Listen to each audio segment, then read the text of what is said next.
अवधूत चिंतन श्री गुरुदेव दत्त श्री स्वामी समर्थ. आपण श्री स्वामीचरित सारामृत या ग्रंथाच्या पारायणाबद्दल थोडक्यात सांगणार आहोत. बघा, श्री स्वामीचरित सारामृत हा ग्रंथ म्हणजे अमृत कुंभ आहे, जो वाचन करताना आपल्याला काहीतरी नियमही पाळायचे असतात. तुमच्या मनातील इच्छा पूर्ण होतात. ते नियम पाळले तर तुमच्यावर आलेली संकट दूर होतात आणि तुमच्या जीवनात सुख समृद्धीही येत असते. श्री स्वामीचरित सारामृत वाचन करताना आपल्याला एक महत्त्वाचा नियम असतो. जो नियम जर एखादा सेवकरी मनापासून श्रद्धेनं आणि सातत्याने पाळेल, त्याला निश्चित या पारायणाचं फळ हे मिळत असतं. कारण बघा, स्वामींची सेवा ही केवळ वाचन नसते, तर ती एक साधना असते, ती एक तपस्या असते. श्री स्वामी समर्थ महाराज जर तुम्हाला आयुष्यामध्ये खूप सारा संघर्ष करायला लावत असतील, तर स्वतःला तुम्ही दुर्बल समजू नका. कारण स्वतःला तुम्ही नशीबवान समजा. कारण देव संघर्ष करण्याची शक्ती त्यांनाच देतो ज्यांच्यामध्ये सहनशक्ती असते, श्रद्धा असते आणि आयुष्य बदलण्याची क्षमता सुद्धा असते. लक्षात ठेवा, ज्यांच्यावर स्वामीची कृपा असते त्यांच्याच वाटेला परीक्षाही येत असतात आणि त्या परीक्षेतूनच माणूस हा घडत असतो. बघा, आजच्या व्हिडिओमध्ये आपण हेच पाहणार आहोत की तुम्ही सुद्धा स्वामीचरित्र सारामृताचं पठण करत असाल तर हा नियम आपल्याला पाळायचा आहे. त्यामुळे कोणता नियम पाळायचा आहे त्यासाठी व्हिडिओ तुम्हाला शेवटपर्यंत पाहायचा आहे. श्री स्वामी समर्थ महाराज यांची न चुकता नित्य नियमाने सेवा करणारे आज कोट्यावधी भाविक आहेत. अनेक जर तर स्वामींना आपल्या घरातील सदस्यासारखं सुद्धा मानतात. स्वामींची मनातल्या मनात संवाद सुद्धा साधतात. आपली दुःख, अडचणी, चिंता, भीती सगळं काही स्वामींच्या चरणी ते मोकळं करतात. स्वामीवर सगळी काळजी आणि सगळी चिंता सोडून फक्त स्वामींची सेवा करायची, स्वामीवर संपूर्ण विश्वास ठेवायचा, या भावनेनं अनेक भक्त श्री स्वामीचरित सारामृत ग्रंथाचं नियमित पारायण सुद्धा करत असतात. बघा, काही जण नित्यसेवा म्हणून रोज 3 अध्याय वाचतो, तर काही जण नित्यसेवा म्हणून रोज 7 अध्याय वाचतो, तर काही जण काय करतो तर पूर्ण त्या पारायण असताना ते एका दिवसात कंप्लीट करतो. पण इथंच सर्वजण चुका करतात. कारण सेवा किती केली यापेक्षा सेवा कशी केली हे स्वामी महाराज पाहत असतात.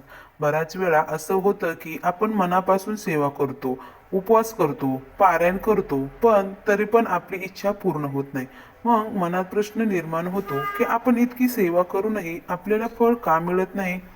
तर बघा, ह्याचं कारण एकच आहे. कारण कोणतीही सेवेचे काही नियम असतात आणि त्या नियमाचं पालन केलं तरच त्या सेवेचं फळ मिळतं.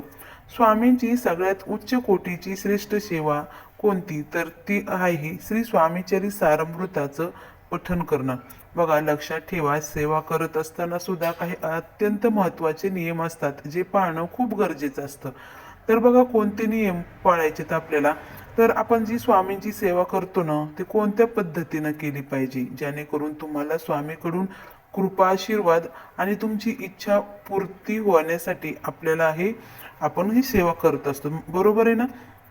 तर बघा, स्वामी समर्थ महाराज हे ह्या ब्रह्मांडाचे, अनंत कोटी ब्रह्मांडाचे नायक आहेत.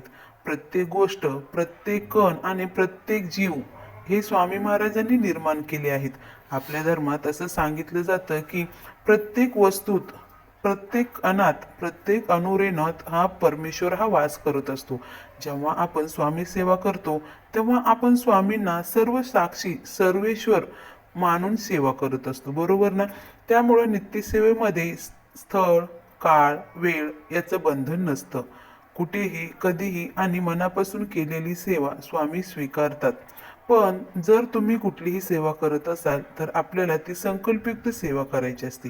म्हणजे काय तर एखादी ठराविक इच्छा मनात धरून पारायण करत असाल तर काही नियम हे कटाक्षाने पाळावे लागतात. सगळ्यात पहिला आणि महत्त्वाचा नियम म्हणजे श्री स्वामीचरित सारामृत हे वाचन सुद्धा आपल्याला नियमबद्धही करायचं असतं. तुम्ही संकल्पासाठी वाचत असाल ना, किंवा इच्छा नसतानाही फक्त स्वामीची सेवा म्हणून जरी वाचत असाल ना, तरी हा नियम तुम्हाला पाळावा लागतो. महाराष्ट्रातील या देशातील प्रत्येक घरात, ज्या घरात स्वामीचरित सारामृताचं पारायण केलं जातं त्या प्रत्येक घरात हा नियम पाळणं आवश्यक आहे.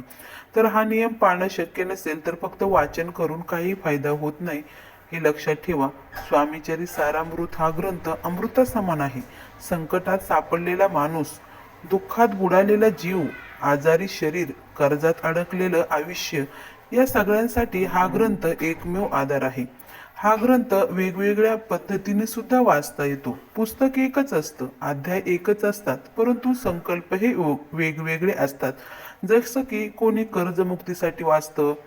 तर बघा, आज आपण सांगणार आहे, जर तुम्हाला आजारातून मुक्त व्हायचं असेल तर आपल्याला 7 पारायण करायचं असतं. मुलांना अभ्यासात यश मिळावं, परीक्षेत चांगले मार्क मिळावे तर 7 पारायणही करायचे असतात. विवाह जुळावा, निर्विघ्न पार पडावा तर संकल्पयुक्त आपल्याला एक पूर्ण पारायण हे करायचं असतं. नोकरी, व्यवसाय ह्याच्यासाठी सुद्धा आपल्याला 7 पारायण करायचं असतं. संतती प्राप्तीसाठी, आर्थिक अडचणीसाठी, मानसिक शांतीसाठी सुद्धा आपल्याला इथं 7-11 पारायण तुम्ही करू शकता. आणि ही अत्यंत फलदायी सेवा आहे. ही सेवा करताना श्रद्धा आणि संकल्प फार महत्त्वाचा असतो. संकल्पामुळं काय करत होतं, आपण त्या सेवेशी चांगले बांधले जातो आणि स्वामी स्वतः त्या सेवा हा आपल्या पूर्णत्वास नेतात. त्यामुळं या ग्रंथामध्ये किती 21 अध्याय आहेत. रोज 3 अध्याय जरी वाचले ना तर 7 दिवसात एक पारायण आपलं पूर्ण होतो. आणि रोज जर आपण पूर्ण ग्रंथ कंप्लीट केला तर आपलं 7 दिवसात 7 आपलं पारायण हे कंप्लीट होतं. म्हणजे जर एका दिवसात जर संपूर्ण तुम्ही 21 अध्याय वाचलं तर एक दिवशी पारायण हे कंप्लीट होतो. आता इच्छापूर्तीसाठी तुम्हाला अशा पद्धतीनं 7 पारायण पूर्ण करायचे आहे. ही संकल्पयुक्त सेवा करत असताना पारायणाच्या दिवशी किमान 1 माळ तरी श्री स्वामी समर्थ या षडाक्षरी मंत्राचा जप आपल्याला अवश्य करायचा आहे. त्याचबरोबर आपल्याला 1 वेळा तारक मंत्राचं पठण करायचं आहे. आता इथं तो सगळ्यात महत्त्वाचा नियम की सेवा करत असताना मांसाहार पूर्ण वर्ज करायचा असतो. मांसाहार करून सेवा ही आपल्याला करायची नाही. त्यामुळे लक्षात ठेवा, कुठलीही संकल्पयुक्त जर तुम्ही सेवा करत असाल तर कधीही मांसाहार करायचा नाही. बघा, आता हे झाले संकल्पयुक्त. आणि तुम्ही संकल्पयुक्त करत नसाल तर तुम्ही सकाळी वाचन करू शकता, नंतर तुम्ही मांसाहार केला तर काही हरकत नाही. बघा, ज्या घरामध्ये सतत मांसाहार होत असेल तर तुम्ही फक्त गुरुवारचा दिवस निवडा. त्या दिवशी घरामध्ये पूर्ण हा मांसाहार बंद ठेवा आणि त्या दिवशी तुम्हाला एक स्वामीचरित्र सारामृताचं पारायण हे आपल्याला करायचं असतं. त्यामुळं तो एक पारायण आपलं कंप्लीट होईल. ही अत्यंत फलदायी सेवा आहे. हा नियम आपल्याला खूप कटाक्षाने पाळायचा आहे, तर स्वामींची कृपा तुमच्यावर होणार आहे. तुमची पूजा सफल होणार आहे. तुमच्या मनातील इच्छा लवकरात लवकर पूर्ण होईल. आणि जे काही आहे तुम्ही श्री स्वामीचरित्र सारामृतचं पारायण करताना ते सुद्धा तुमचं फलदायी हे ठरणार आहे. कारण हा केवळ ग्रंथ नाही तर भक्ताच्या जीवनाला दिशा देणारे हे अमृतकुंभ आहे. या ग्रंथाचं पारायण केल्याने मन, शरीर आणि आत्मा तिन्ही स्तरावर सकारात्मक ऊर्जाही देत असतात. सर्वात पहिलं म्हणजे मनशांती होते. आजच्या धावपळीच्या जीवनात चिंता, ताणतणाव, भीती यामुळे मन अस्वस्थ होतं. तर स्वामीचरित्र सारामृताचं पारायण केल्यानं मन हळूहळू शांत होतं, नकारात्मक विचार कमी होतात, भीती असते ना ती भीती वाटत नाही. दुसरं म्हणजे संकटावर मात करण्याची शक्ती स्वामी समर्थ महाराज हे स्वतः तुम्हाला देत असतात. तिसरं म्हणजे काय, नियमित पारायण केल्यास या संकटाकडे आपण काय जे पाहतो ना ते दूर होतात, याच्यातून मार्ग सापडतात आणि गुरुकृपा प्राप्त होते. हे पारायण केवळ वाचन नसून गुरुशी जोडले जाण्याचे साधन आहे. श्रद्धेनं आणि नियमानं पारायण केल्यास स्वामी समर्थाची कृपा तुम्हाला अनुभवायला मिळेल. अडकलेली कामे मार्गी लागतील. योग्य वेळी योग्य निर्णय घेण्याची बुद्धी तुम्हाला सुचेल. तुमचं जर कर्म चांगलं असेल तर तुमच्या जीवनात सकारात्मक बदल हे नक्कीच घडेल. हे लक्षात ठेवा. स्वामी चरित्र सारामृतातील प्रत्येक ओळ जीवन जगण्याची कला ही शिकवत असते. संयम, सेवा, नम्रता आणि विश्वास हे तुम्हाला ते शिकवत असते. वाईट सवयी दूर याच्यामुळे होतात. जीवन अधिक सुसंस्कृत होतं. सर्वात महत्त्वाचं, विश्वास दृढ होतो. स्वामी माझ्या सोबत आहे ही भावना मनात खोलवर रुजते. हा विश्वासच माणसाला आतून मजबूत बनवतो. म्हणून तुमच्या जर आयुष्यात संघर्ष, अस्वस्थता किंवा दिशाहीनता वाटत असेल तर श्रद्धेनं श्री स्वामीचरित्र सारामृताचं पारायण सुरू करा. तुम्हाला परिणाम लगेच दिसतील असं नाही, पण स्वामी नक्कीच मार्ग दाखवतील. योग्य वेळी योग्य प्रकारे तुम्हाला तुमचे प्रश्न नक्कीच मार्ग लागतील. हे लक्षात ठेवा. तर अशा प्रकारे आपल्याला स्वामीचरित्र सारामृत या ग्रंथाचं पारायण करायचं आहे. नियम कोणता होता तर संकल्पयुक्त सेवा करायची आणि मांसाहार आपल्याला हा इथं टाळायचा होता. या नियमाचं पालन केलं ना तरी सुद्धा तुमचं जे काही इच्छा असेल ना ते पूर्ण होती. संकल्पयुक्त का करायचं कारण आपण त्या सेवेशी बांधले जातो आणि आपण संकल्प न करता जर पारायण केलं तर आपण काय करतो आज वाचतो दुसऱ्या दिवशी आपण बाहेर गेलो तर तो आपलं वाचन तसंच राहतं. म्हणजे काय आपण संकल्प नाही केल्यामुळं आज वाचलं उद्या सोडून दिलं तिसऱ्या दिवशी वाचलं 8 दिवसांनी वाचलं असं होतं ना. म्हणून आपल्याला संकल्पयुक्त ही सेवा करायची असते हे लक्षात ठेवा कारण आपण त्या सेवेशी बांधलं जातो म्हणून आपल्याला संकल्पयुक्त ही सेवा करायची असते. तर बघा अशी सेवा तुम्ही करा.